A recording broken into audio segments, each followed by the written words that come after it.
This is over the last week, the 4 ACC basketball programs from the state of North Carolina, we rank them and we give medals. And because not everybody gets a trophy on this show, somebody's got to be off the podium. We go gold, silver, bronze, off the podium.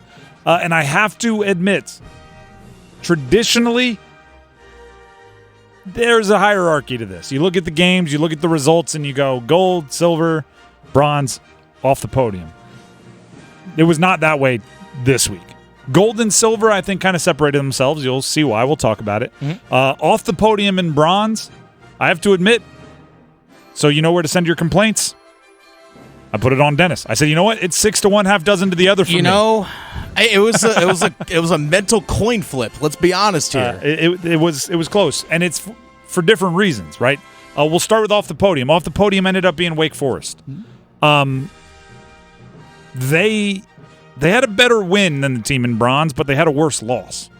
Yeah, that was the kind of the shaky thing there. So they lost to Florida State 87-82. Florida State is nothing to write home about this year.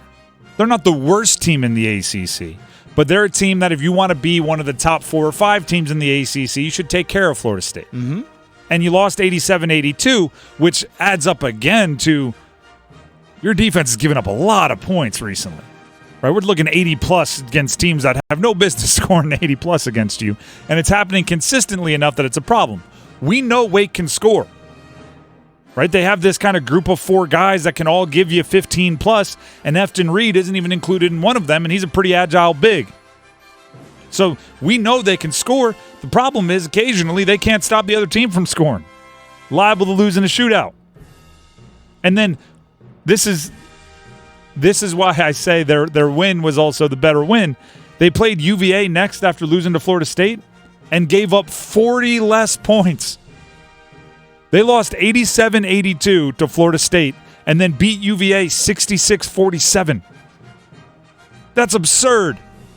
I don't care. By the way, we know what UVA is, right? We know that UVA is a team that is comfortable scoring 54 and hoping they win. This year, they're not exactly holding other teams to low amounts, but you get what I'm saying. 47 is 47.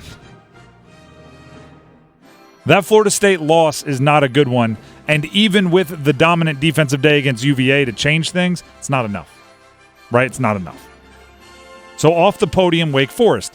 That brings us to the bronze medalist, NC State. NC State also went 1-1. And their win over Louisville, not a good one. It's a good one in that every win is celebrated. Yes. It's a good one in that, it's an ACC win and it counts towards the standings. I don't think Louisville is very good. So if you look at, Wake's win against UVA and NC State's win over Louisville, which was by 6 points, 89-83, the defense need to be better against Louisville. I like that your offense woke up. Your defense needs to be better against Louisville. And their offense was lights out for the most part. But it's dulled, right? It's numbed a bit. The excitement by the offense is numbed a bit by the fact that he gave up 83 points to a team that I know they beat Miami, but before that, the first 14 games screamed not very good. And then you mix that in with the loss previously in the week to UNC, which, they were... I'm trying to think of the best way to describe this because I said that they had UNC on the ropes, and whoo boy, did people not like that one. I don't mean that they were, they were never ahead by 10 against UNC, but at halftime, an unranked team was down 2 to the 7th overall team in the country when NC State played UNC. That's worth something. Now, I know you ended up losing by 13, and you always want to beat UNC, and you don't want to celebrate no moral victories, but there were points in that game that were solid. So that loss, right, again, we're comparing kind of off the podium Wake Forest and bronze NC State. UNC losing to them by 13 and being in it into the second half is a mile better than any loss to Florida State. Now, the problem is, needing to put up maybe your best offensive day to beat Louisville is the reverse, right? Then it's equally as Different is the win was better, the loss is worse compared to UVA holding them to 47. So that's why Wake Forest and NC State, to me, were nearly a coin toss, but we always actually set the podium, so Wake Forest is off the podium. Yeah, it was like splitting hairs type thing. Very we deep really are. hairs. It's like, okay, well, like you said, you lost to the number 7 team in the country. And do you know what is the best part about it? What? They play each other tonight. I know. So, I'm not going to lie. I'm looking forward to this one. So I almost want to, say, we're going to retroactively change, whoever wins tonight, that'll be the tiebreaker. Hey, maybe that's it. But no, because that'll contribute towards next week's podium. That's a good point. That is a very, very big game for both teams. I think it's darn near, not fully, but darn near like a loser leaves town event. Hey, I'm where for it. If town is the second tier of the ACC, first tier UNC Duke, second tier, loser leaves the second tier tonight for NC State and Wake. Oh, gosh, if that's the case, loser leaves town. They got to have this one in Greensboro. Yeah, should have been. Yeah. Should have been. Missed opportunity. Let's get to silver. I mean, I just said who are the top tier in the ACC, so I think you all know where I'm going.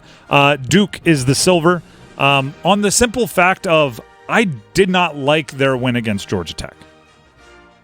We're splitting hairs between 1 and 2 here. I did not like their win against Georgia Tech. Their win against Pitt on the road, right? I think that one was on the road. Was very businesslike. It was go up there, win by 20, come home. Right? That's nice. Georgia Tech at home, I wanted more out of that win by Duke. I did not like that, right? Georgia Tech beat them once already this year. Right? And that loss caused a lot of chaos in the stories around Duke and the questions they were asked at press conferences, and I'm sure it was frustrating. Like, to me, that their loss to Georgia Tech back on, I think it was December 3rd, that had to be the worst film session of the season for Duke. Right? They lost some other games, don't get me wrong. They lost 3 at that point already. But that one, to me, was the most, I hope John Shire had the little laser pointer and was just circling stuff going, what the heck is this? Right? Can't have it. Can't have it. That, to me, was the most frustrating loss of the season. And I wanted Duke as the far superior team, as the far more talented team. Georgia Tech hasn't won any other games in the ACC. I wanted Duke to absolutely railroad them. They won by 5, 84-79. And it felt closer than that, right? Georgia Tech was ahead as late as 7 minutes left in the game. You're watching it going, Duke's going to pull away. No, Duke will pull away. No, Duke are they? Right? I even got, because I have all of the Triangle teams set to my notifications on my ESPN app, I'm sitting there watching the game. My phone vibrates. I check it, and it says, on the ropes, : Georgia Tech leads Duke with whatever 7 minutes left or 8 minutes left, whatever it said in the second half. And I was like, wow. Duke is not only not railroading Georgia Tech, it's close enough that ESPN is sending this out to everybody going hey, Duke might lose, because we know there's a lot of people that like to watch just Duke lose. A lot of people listening to the show probably got that, got that notification, and we're going, Hey, everybody, come inside. Duke might lose to Georgia Tech again. Get inside. Watch this one. That's not what I was expecting from Duke. I thought they were going to take out some aggression, take out some anger on Georgia Tech, and instead they just kind of squeaked through and went, a win is a win. And there's some questions going forward with them right now because Mark Mitchell didn't play against Georgia Tech, and also Jeremy Roach got dinged up in that game too. So actually, John Shire yesterday said he's not ruling out either of those guys for Saturday's game against Pitt when Pitt comes into Cameron Indoor this Saturday. But the good thing for them is that they have the whole week to figure this one out. And Proctor started and played a bunch of minutes, so that's because Mitchell was out. That's what I mean. Yeah. But I'm saying it's almost like as Roach might need a break, your other stud guard gets back. It's that they get to pass instead of passing the baton, pass the ice bag as they cross each other going in and out of the training room. It's a whole thing there. And then gold goes to UNC. Mm-hmm. They're a top 4 team in the country. I still think that's a little low. I think they're a top 3 team in the country, but the AP poll has them at 4. I think coaches have them at 3. I traditionally go off AP. That's fair. I mean, what would we say? Ken Pom has them at 5, which is all numbers and statistics and Ken Pom stats. Listen, they're the gold because they beat NC State. NC State was in it but 67-54, that you're never going to knock a double-digit win over one of the top 4 teams in the standings in the ACC, even as early as those standings are settled. And then they rocked Syracuse. It was funny on, what was it, Friday, I was like, I think UNC needs to get their offense going. Their defense, by the way, played well. Their defense has, is much less slump prone than offense, and that goes for every team. And their defense has been playing unbelievable over the last 10 games. But then when UNC was cooking with gas and grease and all those sorts of things against Syracuse, it was a perfectly timed tweet from one of our followers who just tweeted at me, I think UNC found their offense. I'd say so. 103 points. RJ Davis, Armando Bacot, Harrison Ingram did the things that you want your big 3 to do, which is be reliable, knock down jumpers, keep the spacing, slash, score down low. Those 3 guys were kind of at all 3 levels, which is what you need, right? Perimeter shooting, slashing, back to the basket, big, rebounding and backup stuff. 103-67 against Syracuse. That's a gold medal performance. Oh, yeah. And R.J. Davis only had to play 27 minutes.